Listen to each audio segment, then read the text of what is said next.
Olá pessoal, tudo bem? Eu sou a Vanessa do Alexandre. E eu sou o Alexandre da Vanessa, mas pode ser Xandão da Nessa e Nessa do Xandão, ok? Nós estamos aqui hoje, pessoal, para compartilhar um ponto muito importante com vocês sobre a nossa família. Mas esse compartilhar, como eu falei, é um pouco diferente. Não é algo sobre a família, algo trivial, sabe? Sobre vida conjugal, sobre qualquer outro ponto. Nós vamos tratar aqui bem rapidinho sobre finanças. Como você está administrando as finanças da sua casa e como você tem organizado as finanças da sua família, ok? Nós vemos aí várias divergências no mundo, até dentro das igrejas, dentro da nossa igreja, inclusive, nós já atendemos alguns casais onde existe o meu dinheiro e o seu dinheiro, existem as minhas contas e as suas contas. Então, frente a isso, sabe, a gente não se considera o melhor casal ou a melhor família e muito menos a família mais rica, mas nós temos aprendido, sabe? E o nosso aprendizado nós gostaríamos de compartilhar algo com você. Eu vou pedir para minha linda esposa ler um versículo que eu gosto muito para tratar sobre finanças. Malaquias 3:10.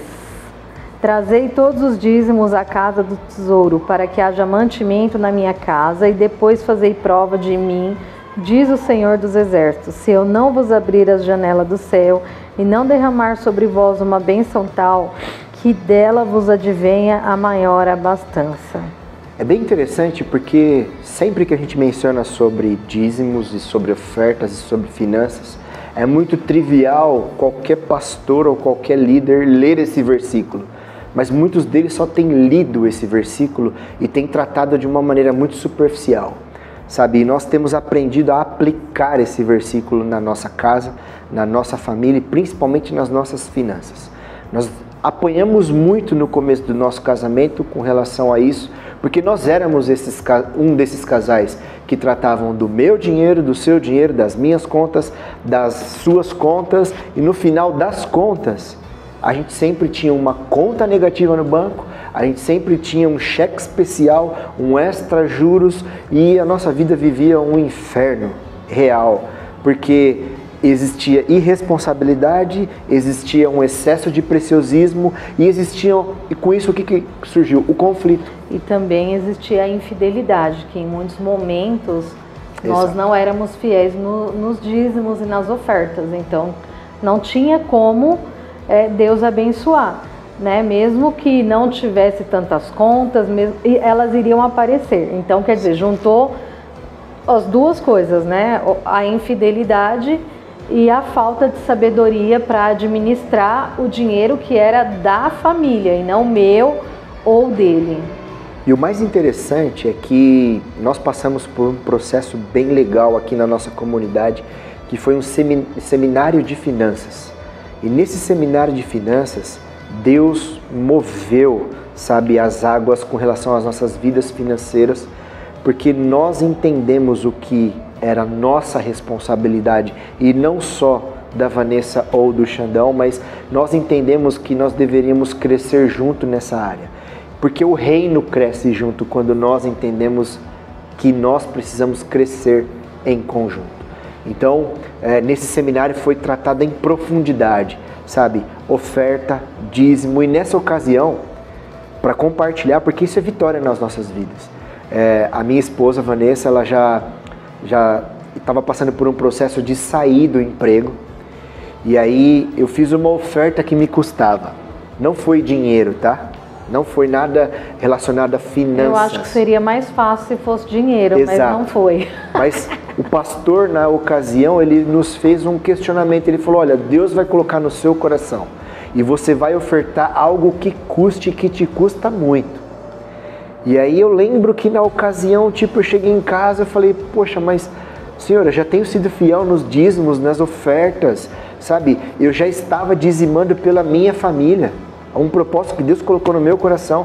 A minha esposa não estava mais trabalhando, então Deus colocou no meu coração, tá, se ela estivesse trabalhando, então por que você não oferta algo pela sua esposa em gratidão, pelos seus filhos em gratidão, por tudo que eu tenho te dado fora? É uma semente que você está colocando. E eu comecei a entrar nesse propósito. Eu falei para Deus, eu falei, Senhor, o que eu posso, dar para alguém que já tem tudo e o meu coração não está no dinheiro? E aí Deus me fez só virar o rosto assim, ó. E a hora que eu virei o rosto, eu gelei, irmão. Eu gelei, irmão. Sinceramente, eu falei, Deus, poderia ser o dinheiro, mas era algo que me custava. E era simplesmente a minha bateria. Algo que eu decorri muitos anos de investimento para poder comprar, algo que é muito caro. Mas não era relacionado só com o preço em si, mas com o valor que aquilo tinha para mim. Esse foi o X da questão. E quando eu ofertei, eu lembro que eu liguei para um amigo meu que é do louvor, e eu falei, cara, é o seguinte, Deus colocou no meu coração, assim, assim, assim, cara, eu tô sem carro, passa aqui, porque nós vamos levar a bateria agora para a igreja. Para não mudar de ideia, né? E aí ele falou assim, Xandão, é sério mesmo? Então também, se você vai fazer isso, eu vou doar o meu cubo de baixo. Então a gente, cara, nós fizemos algo e a nossa comunidade estava precisando, sabe? A bateria na época estava muito ruim. E a minha bateria estava novinha em casa e eu egoísta. Só usava às vezes. Só usava de vez em quando. E eu falei, não, isso me custa, então é isso que eu vou ofertar. E aí de lá pra cá eu também entrei em outros propósitos com Deus. Quando eu falo eu tô falando nós, tá? Porque essa foi a maior lição.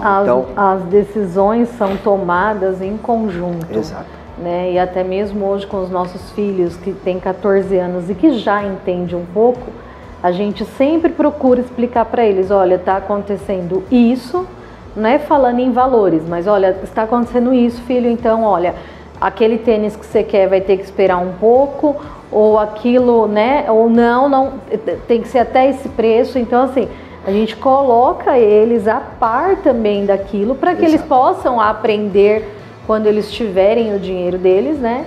E também saiba que nós somos um corpo, uma família, não vai andar cada um só daquilo que bem quer, né? Exato, e principalmente quando eles tiverem as esposas deles, eles vão saber como funciona.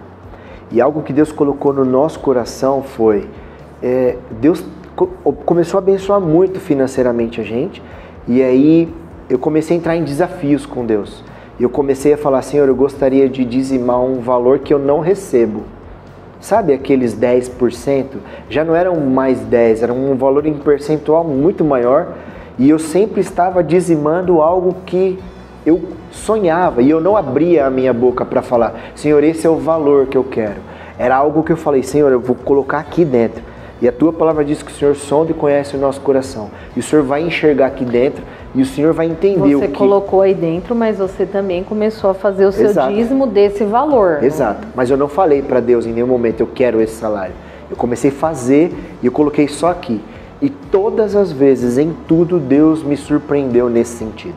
Em tudo. E eu sempre fui muito aberto com a Vanessa, e eu sempre falei, eu sempre chorei de alegria e gratidão junto com ela para falar, olha aqui, ó, olha o que Deus fez, olha o que Ele está fazendo, sabe? E a gente procura agir sempre dessa maneira. Uma coisa que eu acho muito importante também é a gente sempre ter o cuidado quando a gente quer comprar algo, né? Então, assim, às vezes eu tenho as minhas vontades como mulher, como pessoa, o Alexandre tem a dele, os nossos filhos têm a dele, e se for uma aquisição que é para a família, a gente conversa junto, tudo, mas sempre assim, pensar, puxa, eu queria comprar muito isso, mas será que eu preciso disso? Se for no calor do momento, daquela sua vontade, claro que você vai falar, sim, eu preciso disso, né? Mas às vezes você não precisa. Você está ansioso com alguma coisa, você quer muito aquilo e você vai e compra por impulso e depois você vai ver que não era bem isso e às vezes você nem tinha aquele dinheiro, né? Então a gente tem o hábito de vou comprar? Não, vou pensar, vou dormir, vou esperar um tempo e às vezes aquilo passa no seu coração. Às vezes não, e aí você entende, poxa, então é algo que eu tô precisando, né? Então tem que tomar cuidado com essa questão dos impulsos, né? Eu gosto muito de livro, mas eu gostava muito de comprar livro. Então não podia chegar ninguém na igreja vendendo um livro, um pastor, qualquer coisa, eu tinha que comprar. E nem lia, então assim, não tenho que comprar, eu vou ler, eu vou comprar. Eu não vou ler, mas eu quero muito, então eu vou pôr numa lista de desejo, quando eu for poder ler, eu compro o livro, né? Então assim, às vezes são pequenos valores que somando tudo vai fazer uma grande diferença, né? E a gente ter um padrão dentro daquilo que a gente pode ter, né? Não adianta você querer viver de um padrão que não é aquilo que você pode ter, né? E só um detalhe, em todos os nossos planejamentos, a gente quer trocar o carro, a gente quer reformar a casa, a gente quer viajar, casa, nós queremos viajar, mas em todos os nossos planejamentos, a prioridade é a nossa fidelidade com Deus. São as sementes que a gente está plantando em tudo. Isso, eu acho que é inegociável, né? Hoje não essa é a nossa meta. Tipo, nem se comenta mais nisso, porque já faz parte, Exato. né? Assim, tipo... E é tão interessante que assim, ó, por essa nossa postura em conjunto, hoje só eu trabalho na nossa casa, mas a Vanessa, ela é CEO da nossa casa. Ela toma as decisões de compra, de investimento ou qualquer coisa relacionada à nossa casa, às nossas vestes, à nossa alimentação. E ela tem total autonomia. Mas tudo nós decidimos juntos. E por essa sabedoria que Deus tem dado para ela, Deus tem me prosperado no meu trabalho. E Deus tem me levado em posições muito além. Que eu, humanamente, falo, poxa, às vezes eu não... sei lá, estou meio longe disso, mas Deus fala, sabe, como teu coração não está aí, como teu coração está em me honrar, você vai estar lá. Você vai estar lá porque sou eu que vou na tua frente, sabe? E só para a gente fechar aqui, algo que Deus tem colocado no meu coração e eu tenho compartilhado com a Vanessa, sabe? Nós queremos ser sim os mantenedores da nossa igreja. Amém. Nós queremos, não para mostrar para as pessoas, não é essa a nossa meta, não é. Porque assim, Deus precisa de pessoas sábias, aonde, e além de sábias, confiáveis, aonde Ele sabe que Ele pode colocar o dinheiro no bolso e as pessoas vão saber investir, não somente nelas, mas no reino. Então, sim, hoje é uma meta nossa, assim, sermos mantenedores e sermos os principais contribuintes para que o reino e a nossa comunidade em Deus continuem crescendo. Amém? Então eu gostaria de fazer uma oração para a gente finalizar, né? E assim, de verdade, abre bem os teus ouvidos, abre bem os teus olhos. Você tem 2 ouvidos, você tem dois olhos para você observar mais do que falar. Você nunca está preparado o suficiente para decidir tudo sozinho, marido ou esposa.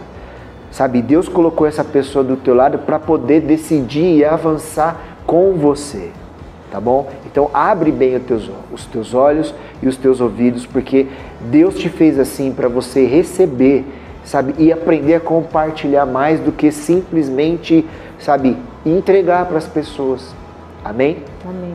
E a Bíblia diz que a nossa boca sempre fala do que o coração está cheio. E se você é impaciente, se você é intolerante, se você sempre tem uma resposta muito rápida em tudo e principalmente nas suas finanças, desculpa. Deus precisa te preparar um pouquinho mais para você receber o que Ele tem de grande e das grandezas do nosso Deus. Amém? Amém. Nós estamos vivendo isso aqui de Deus. E o que eu tenho ouvido é que Ele ainda nos levará em lugares muito mais altos. Amém. E nós já temos vivido algo que nós não imaginávamos que poderíamos viver. Para a glória do Senhor, né? Exato. Então, eu quero fazer essa oração. Posso? Sim. Feche seus olhos. Pai, muito obrigado por essa oportunidade. Jesus. Muito obrigado por esse privilégio. Nós queremos te agradecer, Deus, porque em tudo o Senhor nos faz mais que vencedores. Sim, Jesus. Obrigado por cada dificuldade, obrigado por cada tribulação, Deus, porque nós temos aprendido que de fato juntos no Senhor elas servem para o nosso crescimento. Eu quero te agradecer pelo Teu Espírito Santo, porque a Tua palavra diz que Ele nos ensina e nos ensinará acerca de todas as coisas. Jesus. Obrigado, Deus, porque nós não somos bons o bastantes, que não podemos aprender sempre um pouco mais. Amém. E principalmente com o Teu Espírito Santo e com o Senhor, Pai. Nós te amamos e te agradecemos por tudo, em nome de Jesus. Amém. Amém. Deus abençoe. Deus abençoe.